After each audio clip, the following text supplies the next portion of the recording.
The battle is over. The shouting has stopped. The dust is settling across the field. Broken shields lie scattered across the ground. Spears snapped in half. Bodies of the dead mixed with the wounded who are still breathing. For now. But for some men, the battle has not truly ended, because they are still alive. And they are no longer soldiers. They are prisoners. In the ancient world, surrender did not guarantee survival. In fact, being captured after a battle could be far worse than dying on the battlefield. For thousands of years, from the armies of ancient Greece to the legions of Rome, from Persian empires to medieval kingdoms, captured soldiers faced fates that were often brutal, humiliating, and sometimes unimaginably cruel. Tonight, we are going to uncover what really happened to soldiers who were captured in ancient wars. Because the truth is darker than most history books admit. Imagine the moment the battle turns against you. Your formation breaks. Your commander is dead.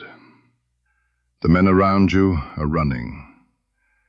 The enemy surrounds you from all sides. You drop your weapon. You raise your hands. In modern warfare, that gesture usually means protection under international law. But in the ancient world, there were no Geneva Conventions, no international rules, no protections for prisoners of war.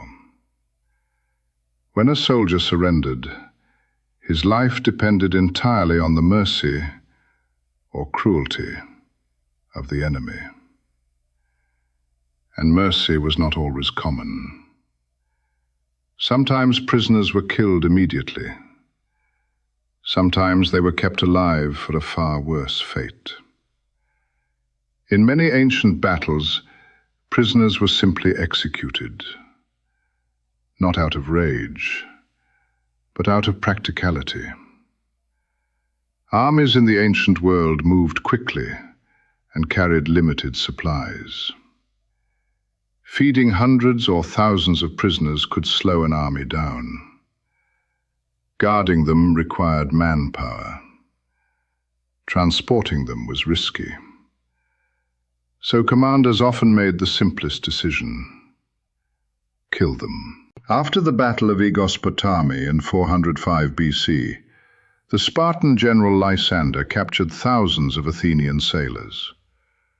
According to ancient historians, nearly 3,000 prisoners were executed in a single day.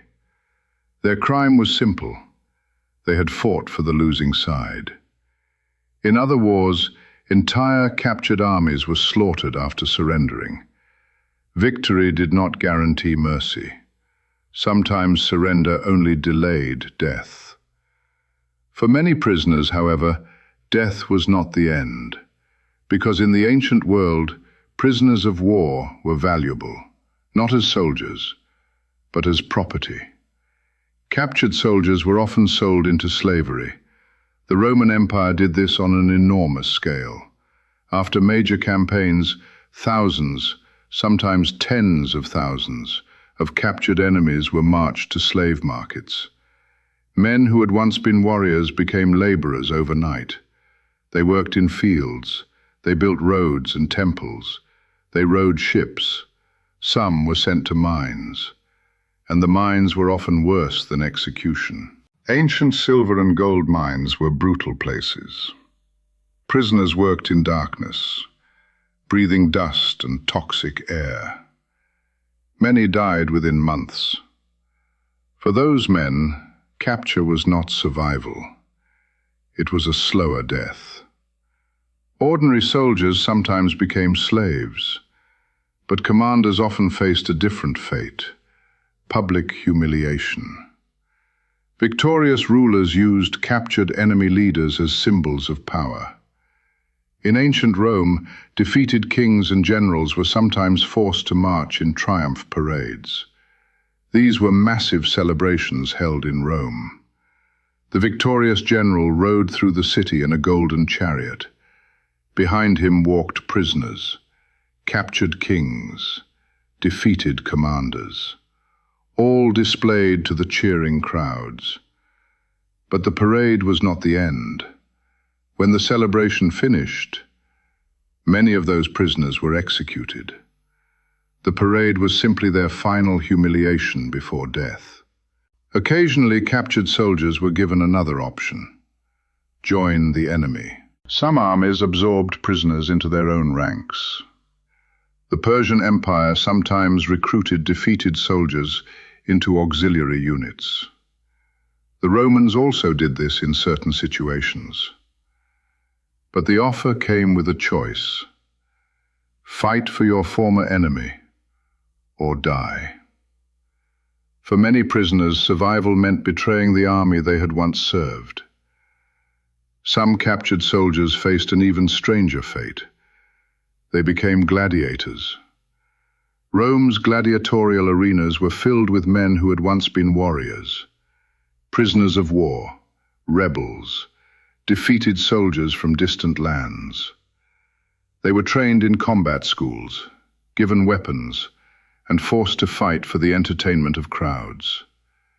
The audience cheered, betting on who would live and who would die. For these men, war did not end when they were captured.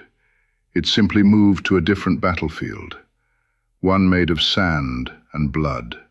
Perhaps the worst part of being captured was not knowing what would happen next. Ancient prisoners often waited days or weeks before learning their fate. Would they be killed?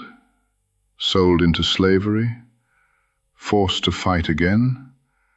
Marched across continents in chains? The uncertainty itself was a form of torture.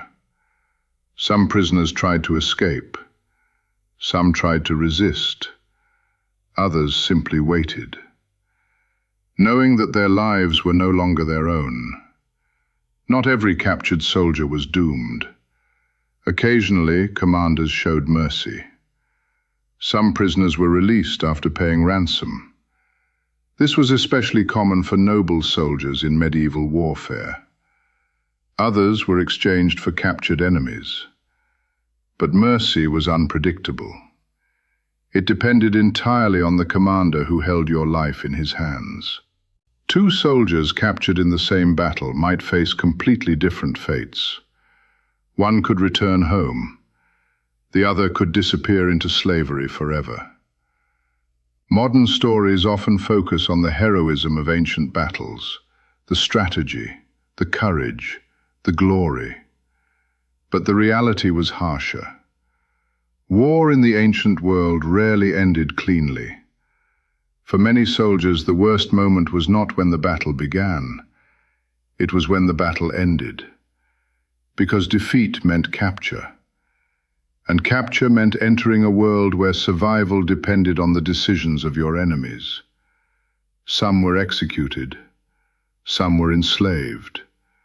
Some were humiliated before cheering crowds. Some were forced to fight again, this time as gladiators. And a few simply vanished from history, forgotten prisoners of wars that shaped civilizations.